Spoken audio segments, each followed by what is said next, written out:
Oke, baik. Bismillahirrahmanirrahim. Assalamualaikum warahmatullahi wabarakatuh. Shalom, Om Swastiastu, Namo Buddhaya, Salam Kebajikan Rahayu bagi kita semua. Sebelumnya, perkenalkan, saya Haikal Andika Pratama dari Teknologi Rekayasa Otomasi Angkatan 2024 dengan NIM Digitahir 005. Dan pada kali ini, saya akan menjelaskan tentang Digital to Analog Converter, DAC, dan juga PWM ini sendiri. Oke, sebelum kita mulai, kita harus tahu terlebih dahulu, yaitu pengertian tentang DAC dan juga PWM ini sendiri. Oke, pengertian dari DAC dan PWM. Yang pertama, DAC atau Digital to Analog Converter merupakan sebuah fitur yang digunakan untuk mengubah data digital menjadi sinyal analog berupa tegangan. Dan kemudian untuk PWM sendiri, Pulse Width Modulation, yaitu sebuah metode pengaturan daripada sinyal digital dengan mengubah lebar pulsa, sehingga tentu akan menghasilkan nilai rata-rata tegangan yang akan menyerupai sinyal analog. Untuk penggunaan praktikum, DAC dan PWM pada STM32 dan ESP32 untuk output analog dari sistem digital. Nah, nanti kita akan mempraktikkan sendiri bagaimana proses dari DAC dan juga PWM itu terjadi. Oke, yang kemudian komen nomor 2 adalah fungsi dari DAC dan PWM ini sendiri. Sempat kita bahas tadi terkait dengan DAC dan juga PWM ini sendiri.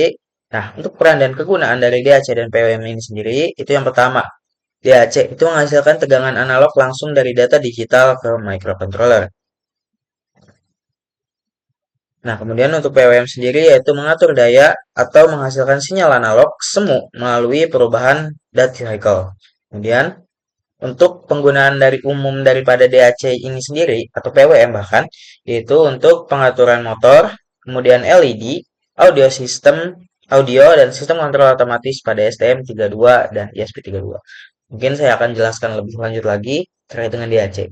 DAC ini sendiri awalnya adalah sebuah alat atau sebuah fitur yang ada biasanya ada di microcontroller yang dimana itu mengubah daripada arus digital yang tadinya mungkin dengan kode binary 1001010 ke sinyal analog, kurang lebihnya seperti itu.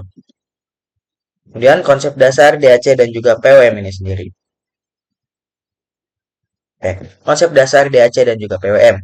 Untuk DAC sendiri yaitu mengubah data digital menjadi tegangan analog yang seperti saya jelaskan tadi. Nilai digital kecil akan diubah ke tegangan yang lebih kecil. Kemudian untuk nilai digital besar akan diubah ke tegangan besar. Nah, ini sangat cocok untuk audio dan pembangkit sinyal karena output harus halus dan juga stabil. Jadi untuk pembangkit sinyal atau audio itu memang membutuhkan daripada sinyal audio. Pun ketika kita memiliki sinyal digital itu bisa diubah untuk DAC ini sendiri. Kemudian untuk PWM di sini adalah teknik pengaturan sinyal digital dengan mengubah lebar pulse on atau off. Nah, duty cycle ini sendiri merupakan persentase waktu on dalam satuan periode 25% rendah dan 50% sedang, kemudian 100% maksimum. Nah, ini sendiri untuk efektif mengendalikan daya tanpa DAC khusus. Oke, untuk DAC pada sistem STM32 dan ESP32. Kita akan pelajari bagaimana DAC dan PWM diimplementasikan pada microcontroller STM32 dan juga ESP32 yang nantinya akan digunakan untuk menghasilkan sinyal analog dan juga sistem digital. Nah, DAC pada STM. Nah, DAC pada STM32 dan ESP32. Nah, di STM32 ini sendiri, DAC internal STM32 ini memiliki DAC internal di beberapa tipe microcontroller yang tentu itu akan menghasilkan sinyal analog langsung dari data digital ESP32 dari data. Nah, terus kemudian ESP32 juga itu memiliki DAC internal pada pin tertentu. Pada praktikum kali ini itu akan menggunakan DAC untuk output analog yang akan berubah sesuai dengan program yang kita buat. Kemudian untuk ESP32 dan juga PWM. Nah, pada STM32 dan ESP32 itu menggunakan timer internal microcontroller. Digunakan untuk mengatur kecepatan motor DC, kecerahan LED, dan sinyal audio sederhana. Keunggulan PWM ini sendiri itu sangat mudah digunakan, tidak perlu DAC khusus untuk efek tegangan analog ini sendiri. Nah, kemudian cara kerja DAC dan juga PWM. Nah, cara kerja DAC dan PWM. Yang pertama adalah DAC itu mengubah data digital langsung ke tegangan analog dan sesuai dengan nilai inputnya. Kemudian untuk cara kerja dari PWM ini sendiri yaitu menghasilkan pulsa digital berkecepatan tinggi sehingga tegangan rata-rata tertentu tercapai. Nah, kemudian ada filter low pass pada sinyal PWM yang tentu dapat menghasilkan output menyerupai sinyal analog. Kemudian di sini adalah duty cycle PWM. Nah, rumus duty cycle PWM ini sendiri adalah T on per T total kali 100. T on ini sendiri adalah waktu sinyal berada dalam kondisi on atau aktif, dan T total adalah total periode satu siklus sinyal penuh. Perbandingannya adalah ketika semakin besar duty cycle, maka akan semakin besar daya yang dikirimkan ke beban. Perbedaan DAC dan juga PWM.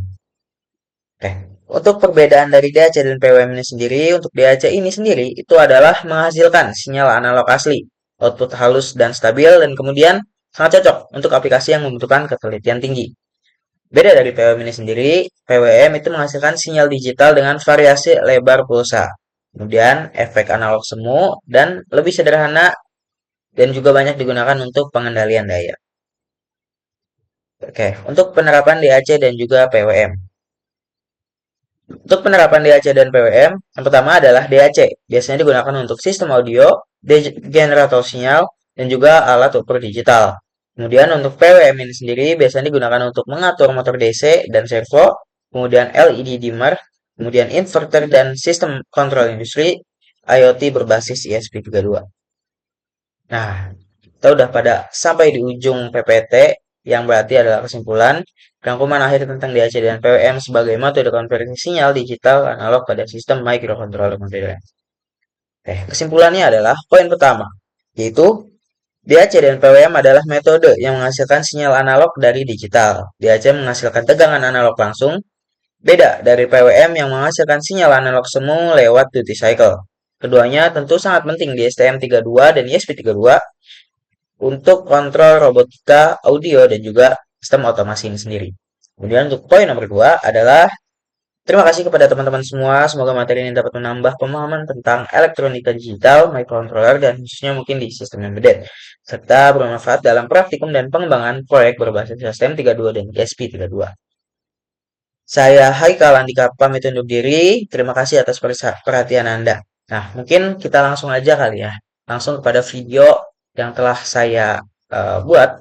Nah, video ini sendiri adalah hasil dari praktikum kami terhadap DAC dan juga sinyal PWM ini sendiri. Sini ya. Saya menyaksikan. Nah, di sini kita sedang encoding teman-teman. Ini adalah STM32. Kita sedang proses uploading.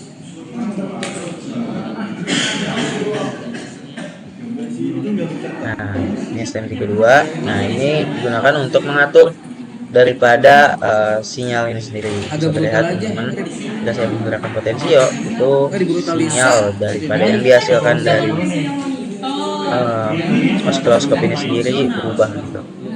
Nah, ini menghasilkan bahwasanya memang hasil perhitungan daripada hasil dari teori yang tadi saya jelaskan itu berhasil. Kemudian bisa dilihat servonya juga bergerak teman-teman, karena tadi balik lagi untuk DAC dan PWM ini sendiri biasanya digunakan untuk pengendalian motor DC, motor servo, atau juga audio seperti itu. Kemudian ini untuk yang STM32 teman-teman, kurang lebihnya adalah sama dengan yang tadi, cuma terdapat perbedaan modul saja. Untuk ininya itu. Dan dia juga sama-sama bisa mengendalikan motor DC. Nah, motor servo seperti itu. Untuk bisa terlihat sendiri di oscilloscope terdapat perbedaan duty cycle atau gelombangnya itu sendiri ketika saya gerakan dengan potensio gitu.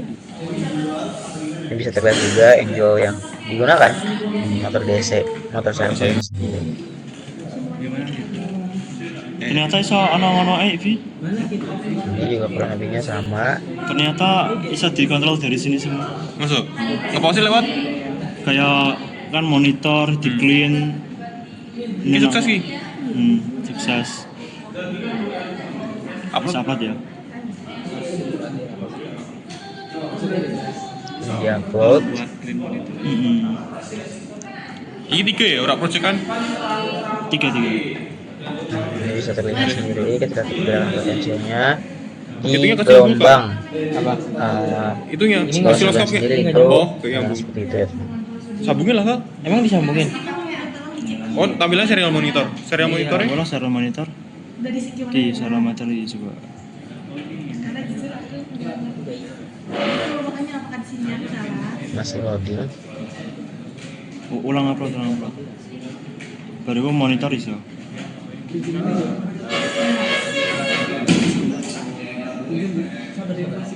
Masih. Nah, Kita pakai Nah, ini bisa terlihat sendiri, ini adalah untuk pengaturan daripada PWM ini sendiri. Bisa terlihat PWM-nya Coba berapa, langsung. titik circle-nya Kita berapa, juga. Coba lagi. LED-nya, accuracy-nya berapa, TikTok-nya berapa, ini bisa terlihat. Ayo. Nah, untuk STM32 juga kurang lebihnya adalah sama seperti itu teman-teman. Jadi Kompil sih, Bro. ya Kompil. sekian Sabar mas. ya itulah. penjelasan dan praktikum kita kali ini 1, 2, 3. kita upload.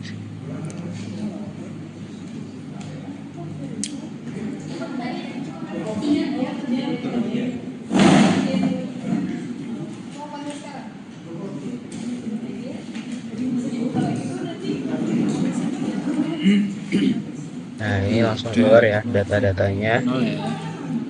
Kita gerakan. Di situ akan terbaca teman-teman. VWM valve-nya berapa, voltage yang dihasilkannya Gini kata berapa, Mara. seperti itu. Dan IDC value-nya itu berapa. Kita bisa untuk mengendalikan LED ini sendiri. Cuma lihat kita pun bergerak. Bisa terlihat. Sini kita juga bisa mengatur brightness-nya itu berapa.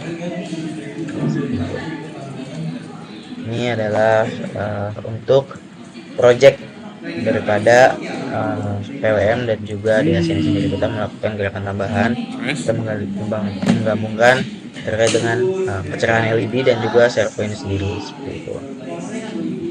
Kita menggabungkan dua output yaitu motor DC dan juga LED ini sendiri.